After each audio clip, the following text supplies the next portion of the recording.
Un saludo para todos los hermanos y hermanas que se han conectado bien a tiempo para participar de las oraciones intercesoras y para compartir también, como lo hacen muchos al principio, y también para ahora estar dispuestos y dispuestas a escuchar mensajes de la palabra de Dios.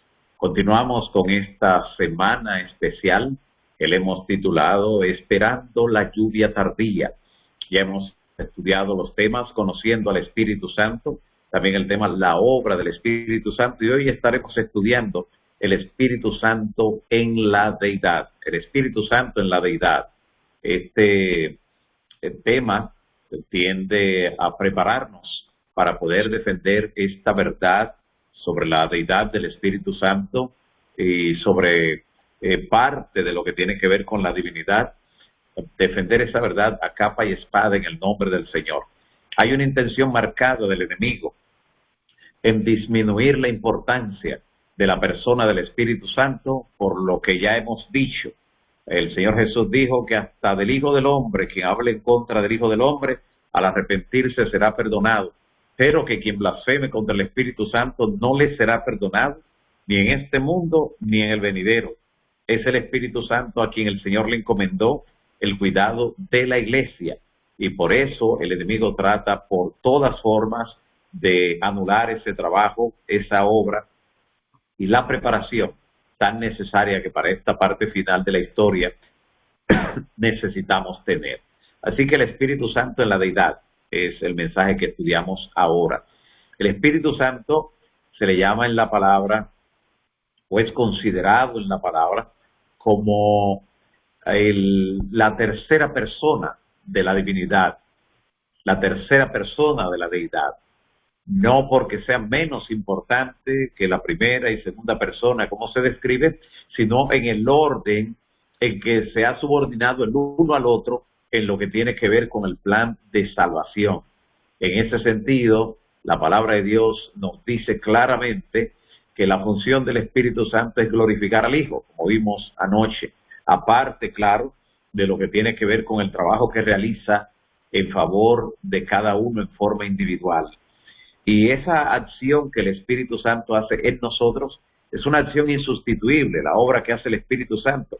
Dice en el libro Deseado de todas las gentes, en la página 625, que el pecado podría ser vencido únicamente por la poderosa intervención de la tercera persona de la divinidad, que habría de venir como vino, como descendió, no con energía modificada, sino en todo el poder divino, en toda la plenitud del poder divino. Así que esa acción regeneradora que el Espíritu Santo hace en nuestras vidas y que se presenta luego como una evidencia visible en nosotros y a través de nosotros, es quien produce los frutos. Por eso el apóstol Pablo dice que el Señor, claro, a través del Espíritu Santo, es quien obra en nosotros tanto el querer como el hacer. La función del Espíritu Santo es activa constantemente. El Espíritu Santo es el nombre con el que conocemos a la tercera persona de la divinidad. Sabemos que aún los nombres con los que se conoce cada una de las personas de la divinidad responde justamente al papel desempeñado en algún punto, en algún momento, dentro del plan de salvación. Por ejemplo, el Señor Jesús le conocemos como tal después de su encarnación, pero no significa que comenzó a existir allí. Sus salidas son, dice el profeta Miqueas, en Miqueas 5:2, desde los días de la eternidad. Es eterno, siempre ha existido, pero en la historia de la redención, en el Antiguo Testamento, lo conocemos mayormente como el ángel de Jehová, en ocasiones como el propio Jehová, también se le llama el arcángel Miguel, en fin, de diferentes maneras. Así que los nombres lo vamos a encontrar interpuestos dentro de la divinidad, dentro de la deidad. Incluso refiriéndose a Cristo, el profeta Isaías registró las palabras que dicen: y llamará su nombre admirable, consejero, Padre eterno. Note al Hijo, Padre eterno, príncipe de paz. Eso cuando dice, Hijo nos es nacido y el principado sobre su hombro. Y se llamará entonces consejero, Dios fuerte, Padre eterno. Note, todo eso refiriéndose al Hijo.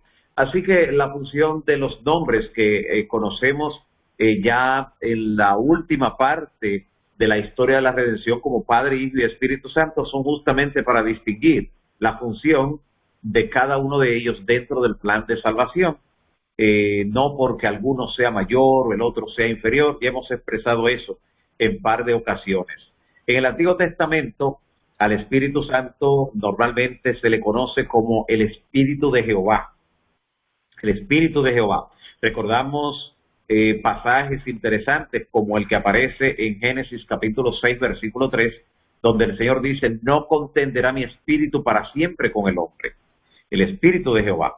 En el Antiguo Testamento, el nombre Espíritu Santo solo aparece en 3 ocasiones. En 3 ocasiones. En Isaías 63, en el versículo 10 y 11, aparece descrito en una forma interesante, porque ahí está hablando acerca de la actitud que asume el Espíritu Santo cuando se le rechaza, cuando se le entristece, cuando se le apaga. Dice, mas ellos, cuando leemos en Isaías 63, 10, mas ellos, refiriéndose al pueblo impío, el pueblo impío no porque no conocía la verdad, impío justamente porque conocía la verdad y no la estaba practicando. Muchas veces algunas personas le llaman impíos a los que están en el mundo, pero no todo el que está en el mundo es impío. Impío es aquel que conociendo la verdad no la practica. Algunos simplemente no conocen la verdad y Dios mismo no le toma en cuenta lo que no conocen, que no es debido a negligencia, sino porque no han tenido la oportunidad. ¿Y por qué hago ese paréntesis y digo que no es debido a negligencia, su desconocimiento de la verdad? Porque la ignorancia voluntaria es pecado. Cuando alguien es invitado a participar de algún estudio de la palabra, de algún ciclo de conferencias, y la persona se niega por la razón que fuere y llega a desconocer esa verdad, aunque esa verdad finalmente sea cardinal para su salvación o perdición, esa persona será responsable porque tuvo la oportunidad de conocerla y no la conoció. Así que cuando la palabra de Dios nos dice que Dios pasa por alto los tiempos de la ignorancia, se está refiriendo a una ignorancia no voluntaria. Y el pueblo de Israel, los que dentro del pueblo de Israel estaban y no estaban andando a la luz que conocían a esa altura, describe el profeta en Isaías 63:10 que ellos fueron rebeldes e hicieron enojar al Espíritu Santo. Note, este es uno de los pocos pasajes, hemos dicho que solo en 3 ocasiones en el Antiguo Testamento se le llama con el nombre Espíritu Santo, que es con el que mayormente le conocemos del Nuevo Testamento hacia acá. Así que hicieron enojar al Espíritu Santo, Pablo diría, entristecieron al Espíritu por resistirlo, por lo cual, dice Isaías, el Espíritu Santo se volvió su enemigo y él mismo peleó contra ellos. Imagínense. Pero, dice el versículo 11, pero se acordó de los días antiguos de Moisés y de su pueblo, diciendo, ¿dónde está el que les hizo subir del mar como el pastor a su rebaño? ¿Dónde el que puso en medio de su pueblo al Espíritu Santo? Note otra vez, en el mismo contexto, ahí otra vez el Espíritu Santo. Y la tercera y última vez que aparece la mención con el nombre Espíritu Santo en el Antiguo Testamento es en el Salmo 51, en el versículo 11, en esa oración de arrepentimiento, esa oración penitente de David, donde él dice, no me eches de delante de ti y no quites de mí tu Santo Espíritu. Importantes son los pasajes donde logramos encontrar en el Antiguo Testamento la mención del Espíritu Santo como tal. Así que el Espíritu Santo, la tercera persona de la divinidad, es también el Espíritu de Dios. Así también se le conoce en la palabra. Y en el Antiguo Testamento, el Espíritu de Jehová venía al hombre y retornaba a Dios. Constantemente vemos esa dinámica. Pero ya en el Nuevo Testamento, el Espíritu de Dios viene a morar en el hombre, siendo ya conocido como el Espíritu Santo, tal y como Jesús lo presenta, especialmente en el Evangelio según San Juan, y dentro de ese Evangelio, especialmente en el capítulo 16. Jesús dice, pero yo os digo la verdad, os conviene que yo me vaya, porque si no me fuera, el Consolador no vendría a vosotros, mas si me fuere, os lo enviaré, y cuando Él venga, convencerá al mundo de pecado, de justicia y de juicio. de pecado por cuanto no creen en mí, de justicia por cuanto voy al Padre y no me veréis más, y de juicio por cuanto el príncipe de este mundo ya ha sido juzgado. Más aún Jesús le dijo, aún tengo muchas cosas que deciros, pero ahora no la podéis sobrellevar, sería mucha carga para ustedes, pero cuando venga el Espíritu de verdad, Él os guiará a toda la verdad, porque no hablará por su propia cuenta, sino que hablará todo lo que oyere y os lo hará saber, e incluso las cosas que habrán de venir. Él me glorificará, porque tomará de lo mío y os lo hará saber, dice Jesús. Todo lo que tiene el Padre es mío. Por eso dije que tomará de lo mío y os lo hará saber. Ahora, algo interesante es saber por qué el Espíritu de Dios, el Espíritu de Jehová, por qué se le llama Espíritu Santo, de manera particular en todos los pasajes que estamos mirando mayormente. Y la razón es porque es parte del Dios que es 3 veces santo, y eso de que sea 3 veces santo no es casual, está haciendo alusión a la divinidad, a la deidad o a la Trinidad. Por eso aún los querubines, los serafines, cuando rinden adoración en la corte celestial, lo hacen diciendo santo, santo, santo, Señor Dios poderoso, todopoderoso. Así que, porque es miembro de esa divinidad, Él es santo. Y porque su obra también es santificadora, la obra de la santificación, sin la cual dice la palabra que nadie verá al Señor. Al Espíritu de Cristo también se le da el nombre de Espíritu Santo, porque se le envía en nombre de Cristo. O sea, al Espíritu Santo se le da también el nombre Espíritu de Cristo, porque viene en nombre de Cristo. Jesús mismo dijo, pero el Espíritu Santo, el cual el Padre enviará en mi nombre, Él les enseñará y les recordará todo lo que yo he dicho. El Espíritu Santo es el principio de la vida espiritual. Por eso Jesús habla de nacer de agua y de espíritu. Y por eso, haciendo alusión a ese momento del nuevo nacimiento, al bautismo, el apóstol Pedro en el sermón de Pentecostés dijo, arrepentíos y bautícese cada uno de vosotros para el perdón de los pecados y recibiréis el don del Espíritu Santo, el regalo del Espíritu Santo.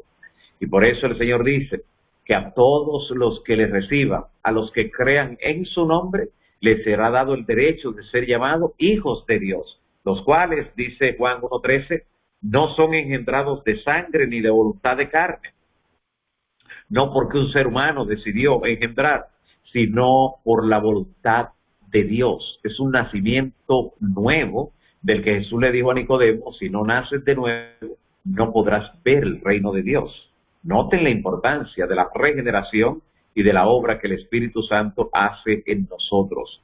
Por eso el Señor Jesús enfatizó la importancia de lo que haría el Espíritu Santo en ausencia de Él con la iglesia.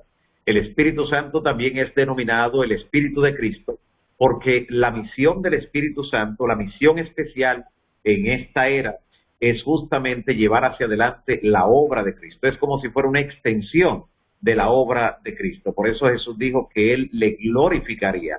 Además, el Cristo glorificado está presente en la iglesia y también en cada creyente por medio, a través del Espíritu Santo, quien posibilita esa acción. Se dice a menudo que el Espíritu Santo ha venido a ocupar, y con mucha justicia se le dice, ha venido a ocupar el lugar de Cristo, pero sería más exacto decir que el Señor ha venido para hacer a través del Espíritu Santo la obra de Cristo, hacerla una realidad, llevarla hacia adelante, llevarla a su pleno cumplimiento. El Espíritu Santo también hace posible que sea real la omnipresencia de Cristo en el mundo, porque Cristo ahora está en un cuerpo humano, autolimitado a Él, pero el Señor Jesús dijo que estaría con nosotros todos los días hasta el fin del mundo. Eso solo es posible por medio de la obra del Espíritu Santo. Así que la conexión entre Cristo y el Espíritu Santo es tan estrecha que se dice que ambos, Cristo y el Espíritu Santo, moran en el creyente. No solo del Espíritu Santo, de Cristo dice que ahora vive en mí. Refiriéndose a Cristo, dice el apóstol Pablo en Gálatas 2:20. Y también el Señor Jesús dice, mas vosotros no vivís según la carne, a través del apóstol Pablo, sino que viven según el Espíritu, si es que el Espíritu de Dios mora en vosotros. La vida espiritual sería imposible vivirla y sería imposible obtener la victoria a no ser por la obra poderosa del Espíritu Santo. Gracias al Espíritu Santo, la vida de Cristo viene a ser nuestra vida aquí en lo que tiene que ver en la vida de la iglesia, de cada uno de nosotros como creyentes. Ahora, en el contexto de la divinidad, en el contexto de la deidad o de la Trinidad, como también se le llama, déjenme decirles que el Señor ha dejado huellas en su obra creadora, así como un gran artista deja impresa alguna huella, alguna firma, para dar a entender, para que sea un signo visible de quién fue que realizó la obra. El Señor que creó los cielos y la tierra también dejó huellas de esa divinidad en la que se encuentra el Padre, el Hijo y el Espíritu Santo. Sumamente importante, aunque el concepto de tres personas formando un solo Dios se hace difícil de entender para la mente limitada, la mente humana. A pesar de eso, la Biblia así lo presenta y no es lo que nosotros podamos llegar a encontrarle lógica o entender, sino lo que el Señor ha declarado y lo que nosotros debemos creer sobre ese misterio. Ahora, noten que con relación a esas tres personas eternas, simultáneas, tres personas distintas, pero que forman un solo Dios, nosotros podemos ver cómo aparece en la creación esa huella que el Señor ha dejado, esa huella que el Señor ha puesto en todo lo que ha hecho aquí en este mundo. Noten, por ejemplo, dentro de la actividad creadora de Dios, básicamente el universo está compuesto por tres elementos. Todo en el universo está compuesto por tres elementos, o por uno, o por la combinación de algunos de ellos. Todo el universo está compuesto por tiempo, espacio y materia. Repito, todo en el universo está compuesto por tiempo, espacio y materia. Y cada uno de esos tres elementos, ya de por sí ahí está la huella de la divinidad, pero cada uno de esos tres elementos, tiempo, espacio y materia, tiene a su vez tres componentes también. Por ejemplo, el tiempo tiene los componentes siguientes: pasado, presente y futuro. Pero el hecho de que exista pasado, presente y futuro no significa que hay tres tiempos. Existe el tiempo. Y en el tiempo hay pasado, presente y futuro. ¿Y cuál es más importante? ¿Y cuál es más grande? Note que siempre habrá un pasado, siempre habrá un presente y siempre habrá un futuro. Así que podríamos decir, sin temor a equivocarnos, que los tres son eternos: pasado, presente y futuro. El tiempo en la eternidad, una de las huellas que el Señor ha dejado dentro de la creación. Pero aparte de tiempo, hemos dicho que también el universo está creado o tiene como componente el espacio. Pero todo espacio justamente tiene tres dimensiones: altura, ancho y profundidad. Altura, ancho y profundidad, lo que es lo mismo, longitud, altura y anchura. Todo espacio está compuesto justamente por esos tres elementos. Y también podemos decir lo mismo de la materia. Toda materia en el universo está compuesta o puede presentarse en tres formas: sólida, líquida y gaseosa.